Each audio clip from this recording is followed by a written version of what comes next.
I don't think I've seen a bike that's more of a scam than this bike. This bike is one of the hardest used bikes to buy because of all the lies. So these bikes are valued based on condition and mileage. Those are the two most important things when it comes to these type of bikes. Once you replace the fairings and everything, the bike is worth significantly less. And this is why you do research. In 2006, they only made 3 colors for this bike: blue and white, gray and black, and red and black. So right off the bat, not one of those colors, look a little bit harder, right? Like this green one. This guy's asking $7,000 and he replaced all the fairings. I can tell you just from looking at that picture, this bike is not worth $7,000. What caught my attention with this bike is the condition. You can see, oh, it's got the original levers. It's got the original graphics and fairings. So knowing what everything should look like from the factory can save you so much headache and time. I know every color this bike was made in. I know what every fairing is supposed to look like, every bolt, every graphic, everything on this bike. I know what everything should look like. So I already have an advantage, right? One of the first things I actually do when I look at these bikes is I actually come to the tail of the bike. If you start noticing things have been replaced, right? Like I said, these aren't the stock graphics. I already knew that right off the bat. That's because these aren't from the factory. You can see that font is much bigger than this font. Just look a little harder. That bike might have been wrecked, right? Let's take a look at the swing arm on that bike. Oh, there's a huge gash in it, right? You might have replaced your fairings and replaced the graphics, but you're probably not going to replace the forks or the swing arm because that's like thousands of dollars to have replaced. I mean, the swing arm for this bike is like $2,000. So don't always trust the ad. Make sure you get close pictures. If they're taking those 10-footers, ask for more. This guy was telling me this bike's perfect, right? And from the ad, it looked decent. He's like, oh, this is one of the best conditioned bikes you'll ever buy. I can assure you that, blah, blah, blah, blah, blah. And he was like 4 hours from my house. Look at the forks. Deep scratching in the forks. Let's look at the swing arm. You can see some scratches in the swing arm. This bike is no, but he didn't post that on the ad. I had to ask for it, right? And a lot of people don't know that they've been wrecked. You're under the impression, oh, this bike's good. That's information that you need to know. This yellow bike is a perfect example. From the ad, this thing literally looks perfect. I was sold from the ad, I'm not gonna lie. But I know how this game is. Ask for more, always ask for more pictures. Let me see some closer ups, right? Oh, not so perfect, right? Look at the clutch. Let's look at the frame. There's a little tiny nick right there, but if you look right above that brake, if you can see it, there's a tiny little scratch in there, but it looks like there's also a dent in that frame. So something clearly happened on this side. It's hard to tell 100% that that's a dent, but you're never gonna see that in the ad. That's why you always ask for photos and get them on the phone, every single time on the phone, especially if you're driving far. If I'm driving 3-4 hours, I'm getting a lot of photos. You need a close-up of the swing arm on both sides, the forks on both sides. If there's anything wrong with the frame, dents, damage, anything like that. For me, I'm good. That can be considered as a salvage bike. So if you just know like literally what you're looking at, you can literally get ahead of 90% of sales. The second thing is mileage. People lie about miles more than anything I've ever seen on bikes like this. Why is mileage lied about the most? Because that's what devalues bikes, is mileage. Once they get 30, 40, 50,000 miles, nobody wants to buy that. I'd rather buy a bike with 10,000 miles, 12,000 miles, 5,000 miles, right? If the bike has like 30,000 miles, we swap the odometer. Oh, now it has 7, right? And you're buying it thinking, oh, it's got 7,000 miles, but really this bike has 30,000 miles or 40 or 50 or whatever it has, right? That's a huge deal. Oh, the titling history, it should have the mileage on it, right? Actually, this bike was never tracked. In West Virginia, when a bike gets 10 years old, you don't have to track the odometer. So that's probably the #1 way to get scammed, right? It used to be 10 years for cars as well. Some states, you don't have to track it on a car either. They actually just changed the law in 2021. So now it's 20 years, but that doesn't mean commit odometer fraud. That's a felony. So if we lie about the condition and lie about the mileage, this bike could have been worth $3,000. Now it's worth 8. Also, if they write down the incorrect mileage on the title, that's also considered title fraud. So if you notice that the mileage is messed up, now the title is fraudulent as well. This is 20 years old, right? So how do we know this is the accurate mileage? We don't know. We look at the outside, right? I see the original levers, bar ends. I know what everything should look like. So I know this bike probably represents the miles on the cluster, right? This bike has 12,000 miles, but it looks like it has 12,000 miles. You can see this bike right here. This guy's claiming it has 7,000 miles. I know for sure that this bike doesn't have 7,000 miles. Things have been replaced, right? Look at the odometer. If you see that bolt, I know that's not the stock bolt for this bike. That goes back to knowing what the bike should look like, right? If there's any scratching, marks, or it looks like someone attempted to take that off, proceed with caution, right? If you see the bike's been rebuilt, like every fairing's been replaced and all the graphics, everything like that, there's a good chance the mileage is probably not accurate. Once you do everything and replace all of it, it's he said, she said. Like this gray bike. Always go to the tail of the bike. Oh, these graphics aren't stock. So right off the bat, we need to look harder. Let's look at the gauge cluster. This isn't even the stock gauge cluster for this bike, and the ad says it has 15,000 miles. Let's take a look at the swing arm. From the factory, the swing arm is a satin black. That swing arm has been painted, and you can tell that's a gloss black. The fairings have been replaced, the swing arm has been painted, and the miles are not accurate. And he tried to ask 7 grand. This is the definition of walk away. Bikes can have like 20,000 miles and they can still be in great condition. For whatever reason, when they get up to that 20,000 mile marker, they're just not worth as much. People want to hide that. So they'll pull the odometer, they'll buy another one, they'll swap it, they'll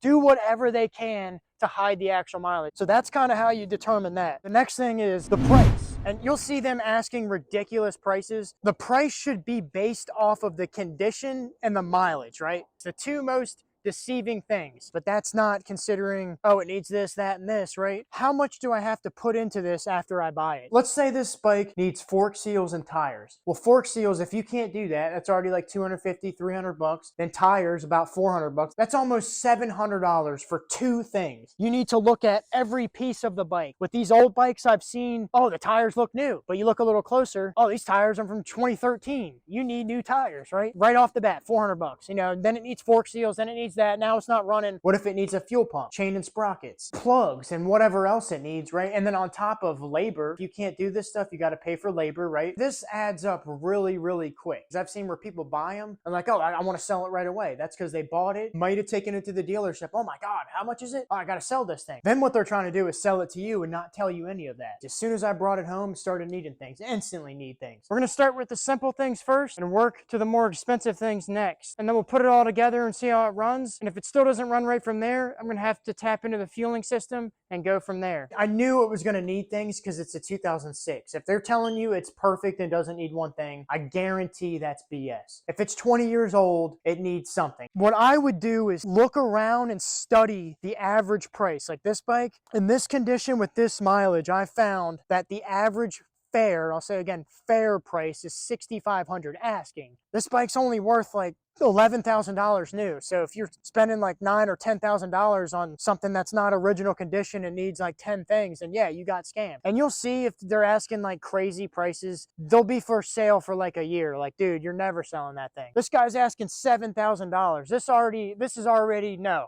No. So when I'm looking at these bikes, I'm looking for original condition unless I'm buying a project bike. But if I'm buying a project bike, it's going to be cheap. When you see like everything's been replaced and they're asking $7,000, that's BS. Now, the seller. Questions, questions, questions. That's why the police ask you a lot of questions, right? Where are you coming from? Where are you going? If you ask a lot of questions, eventually it's going to come out something ain't right. I mean, I've looked at hundreds of these bikes on Facebook. One thing I can confirm is literally almost everyone. I don't think I've met, with these bikes, no way. Literally, no. With these 06s, I don't think I've met one person that has just straight up told me the truth. I mean, this bike I thought was perfect, and I still got scammed. I literally still got scammed. But that's why you shoot low, because I'm like, something ain't right. I know something's not right. Fixed it for less than $100, so not really a scam. But I've looked at 600s. People have telling me, oh, I'm moving and this, and I'm like, whole story's a lie. Look at the title. I'm like, you haven't owned this for a year. I just talked to this guy 3 weeks ago. 3 weeks ago, I talked to this guy. So if you're driving far, get a picture of the title and make sure it's confirmed that his name is on there. You can't go there and buy the bike from someone that it's not even his bike. I'm like, wait a minute, you can't even sell this. This ain't even yours. A lot of questions we're bound to find out. One of the first questions I asked him was, hey, is that a full exhaust or is that just a slip-on? So he says he doesn't know, right? Do you know if it has a power commander? I think the guy said it might. I'm like, what guy? Aren't you the guy? It should be under the back seat. You ever pop open the back seat? Oh, he said he never popped it open. So right off the bat, just from those 2 questions, I already know this guy doesn't know anything about it. What kind of riding are you doing? Oh, I don't ride much. Never put tags on it. So there's just red flags popping up. I'm like, oh, that's kind of weird. So you never tagged it, you never rode it, and you don't know one thing about it, right? But what I'm doing is I'm devaluing the bike. I actually figured out he was actually telling the truth about being the second owner. However, I figured out from running the VIN online, the bike had only been registered in his name for 3 months. I knew from asking the questions that something was not right, and turns out something wasn't right. This bike literally ran for like a day, literally 1 day. Again, again, the only reason why I actually went near this bike is because of the condition. If it wasn't in this condition and I didn't know what it was supposed to look like, from the showroom floor, I wouldn't even go near this. Going back to that yellow bike, right? Look at the first question I asked him. How long have you owned it? He told me, oh, I just got it from a client. I'm like, what? Let me give you a call. Hey, what's up? I'm interested in your Gixxer. Tell me a little bit about it. Oh, I just bought it 2 days ago. Then I figured out he's going to register it tomorrow so he can sell it. So I just figured out he's had this bike for less than a week. Those close-ups that I got, I figured out this bike isn't in the condition that I thought it was from the ad. And this is why you get the VIN number. Oh, let's run the VIN number. This bike still has an active recall, actually two,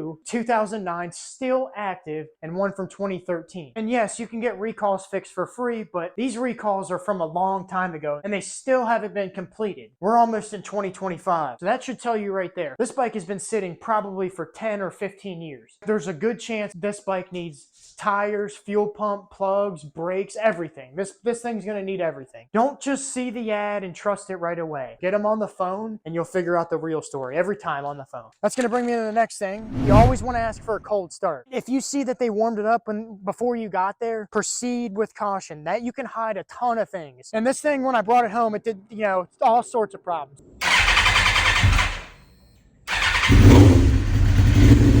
Starts doing all this funny stuff, shutting off, misfiring, knocking noises. Engine noises can be caused by a lot of different things. This bike was actually making a knocking noise. And I figured out it ended up being the fuel pressure regulator. That's why you want a cold start. If it starts up cold and runs good, and it's not making any weird noises, the motor's most likely in good condition. In this case, it ended up just being the fuel pump, but a lot of different things can cause noises. This bike was actually making all kinds of noises. After I started digging into it, I found this just chilling on top of the motor, and that was making noise too. But the engine knock was actually from the fuel pressure regulator. I'm like, oh, that's why he warmed it up, right? And that's why it's important to make sure the odometer is accurate. If a bike has 50,000 miles, it's much different than a bike with 5,000 miles. Like the cam chain can start stretching, start making slapping noises and knocking noises. Also valves. When valves are going out of adjustment, the motorcycle gets a lot harder to start, and it can also start making engine noises as well. There's a lot more maintenance that goes into older motorcycles with higher mileage. So if you see that they warmed it up, everything's been replaced, and you're suspicious about the miles, personally, I just walk away. If this bike wasn't in this condition and had like 5 owners and I was suspicious with the miles, I would have ran far away from this bike. And this goes back to the seller. If he's not telling you anything about it, he can hide a bunch of maintenance that he didn't do. This is a used bike. I've never looked into this before. Wow. That's not good. The way to spot all this is with a cold start, because a warm engine runs much different than a cold engine. So if it's warmed up and you're skeptical with the seller, run far away, because you can hide a lot of things with these old bikes. Sometimes it can be simple things like fueling issues, but if it has higher mileage and it's an older bike, it can be a lot of different things. We can't tell what the internals look like, but we can look at the exterior and get a good idea of what the interior probably looks like. Sellers think they're slick. They'll send me a cold start, but they accidentally show that odometer. You can see the degrees, and I'm like, wait a minute, I know you warmed that bike up. It's 120 degrees on the dash. Of course you warmed it up, right? If it's carbureted and it's not warming up right, that's not that big of a deal. Probably just need the carbs cleaned and tuned. Not a huge deal. You got to know everything about it. You can literally lie about this entire thing. That's kind of what we're trying to determine. If they're hiding the mileage, lying about the condition, and just telling you a bunch of BS, it's going to be hard to figure all that stuff out. So that's actually why I bought this bike, was for learning and teaching. Turned out to be a great learning experience, and it wasn't that expensive. But some people might not know that. Like, you get it and it's not what you thought, and you take it to the shop, you're like, whoa, this thing's $2 grand to fix. So if you notice that they warmed it up, look a little bit harder. Every single thing matters, literally everything on this bike. And you can literally lie on, this is unbelievable. I didn't realize on how much you could actually like lie about these bikes. So look hard.